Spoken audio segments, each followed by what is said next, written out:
Toleransi tinggi sangat terlihat.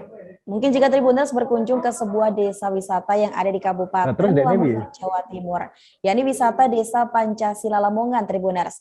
Julukan tersebut memang sengaja diberikan pada desa ini berkat wujud kuatnya toleransi kuat antar umat beragama yang ada di Desa Pancasila ini. Nah, Tribuners, untuk keindahannya bagaimana, kita sudah terhubung bersama dengan rekan kami, ada Zain. Halo Zain. Halo, selamat sore Mufti. Baik, selamat sore Zen. Dan mungkin bisa diinformasikan kepada Tribuners terkait dengan Desa Pancasila. Ini lokasinya di mana dan mengapa disebut dengan desa memiliki Desa Pancasila begitu? Oke, baik Mufti, sebenarnya Desa Pancasila ini lokasinya berada di Desa Ambalun, Kecamatan Turi, Kabupaten Lamongan. Jadi Desa Ambalun ini mendapat julukan dari warga sekitar, cuma warga sekitar dari hampir seluruh orang di Indonesia menjuluki Desa Pancasila berkat tingginya rasa toleransi antar umat beragama. Seperti yang diketahui di sana dalam satu kampung itu terdapat 3 umat beragama sekaligus, yaitu ada Islam, Hindu dan Kristen, tapi mereka hidup berdampingan dan masih damai sampai sekarang. Jadi rukun banget gitu. Baik, Zen. Dan mungkin bisa diinformasikan juga kepada Tribuners terkait mungkin bagaimana wujud toleransi antar umat beragama yang bisa dilihat begitu ya di Desa Pancasila sendiri. Bentuk toleransi yang sangat kuat di Desa Pancasila atau Desa Balun ini bisa kita lihat saat kita berkunjung ke sana, yang mana dalam tempat ibadahnya sendiri itu berada masih dalam satu wilayah, masih dalam satu komplek. Seperti kita lihat masjidnya berada di depan gereja, kemudian bersebelahan juga dengan pura umat Hindu. Dan tidak hanya itu, dari dulu hingga sekarang juga masyarakat Desa Balun atau Desa Pancasila tidak pernah terjadi yang namanya konflik-konflik yang berbau atau yang berhubungan dengan unsur-unsur SARA. Baik, Zen. Dan mungkin selain belajar tentang toleransi di sana, ini kira-kira apa hal menarik yang bisa dieksplor saat mungkin Tribuners berkunjung ke Desa Pancasila, Zen?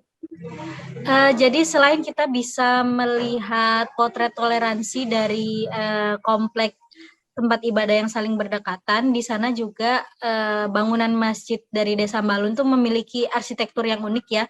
Jadi kerap kali jadi tempat wisata selfie bagi beberapa orang yang hobi fotografi. Nah, selain itu di sana juga terdapat makam Mbah Alun. Jadi Mbah Alun ini merupakan tokoh penyebar agama Islam yang ada di Desa Pancasila yang kemudian disegani juga oleh masyarakat Kabupaten Lamongan. Jadi setiap ada hari tertentu yang membuat masyarakat Lamongan itu berziarah ke sana untuk ya sekaligus berwisata religi ke Desa Balun tersebut. Baik, Zen. Dan mungkin jika Tribuners yang beragama Muslim begitu ya ingin berkunjung ke sana untuk berziarah ke Desa Pancasila, ini bagaimana caranya, Zen? Caranya mudah sekali ya. Tribuners atau traveler yang ingin berkunjung untuk berziarah ke makam Mbah Alun ini tinggal datang saja ke Desa Balun. Itu dibuka setiap hari dan untuk HTM-nya itu gratis, dibuka mulai jam 6 pagi sampai sore. Hanya saja masyarakat sekitar Lamongan itu paling ramainya itu pas Jumat Kliwon. Nah, hari Jumat Kliwon ini memang diyakini oleh warga sekitar sebagai hari baik dan hari keramat. Jadi memang rame-ramenya itu pas hari Jumat Kliwon itu. Nah, pas hari Jumat Kliwon ini juga biasanya ada semacam pasar kaget gitu ya, makanya orang-orang lebih sukanya datang pas hari Jumat Kliwon. Baik, Zen. Dan tadi disebutkan bahwa ada kegiatan yakni berziarah untuk orang yang atau masyarakat yang beragama Muslim begitu. Lalu apa saja event-event keagamaan lain yang mungkin sering ada di Desa Pancasila, Zen? Oke, untuk event keagamaan sendiri ini kalau di Desa Pancasila atau Desa Balun tuh ada ya. Seperti untuk umat agama Hindu di sana itu biasanya rame-ramenya itu pas ada festival ogoh-ogoh. Nah, itu dilaksanakan setiap tahun saat memperingati Hari Raya Nyepi. Nah, hanya saja untuk festival ogoh-ogoh sendiri ini sudah tidak ada sekitar 2 tahun ini mengingat karena masih dalam kondisi pandemi. Selain ogoh-ogoh, saat Natal juga di Desa Balun ada acara Natal bersama. Nah, uniknya Natal bersama ini nggak cuma dirayakan warga umat Kristiani saja, tapi juga dirayakan bersama oleh seluruh warga yang ada di Sambalun. Nah, selanjutnya untuk event yang lain, biasanya warga Desa Sambalun itu akan membuat event besar-besaran pada perayaan 17 Agustus. Nah, di 17 Agustus itu ada juga semacam sedekah bumi gitu. Jadi di sana kan mayoritasnya petani. Nah, para petani itu akan membawa hasil bumi untuk dibagikan ke masyarakat dan dinikmati bersama-sama saat perayaan 17 Agustus itu.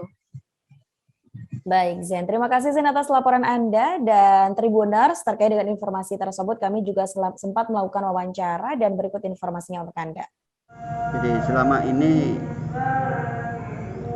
untuk tingkat konflik memang memang nggak ada, katakanlah nggak ada, karena memang kami untuk pembelajaran menghargai orang lain itu sudah sejak dini dimulai dari keluarga kita semua.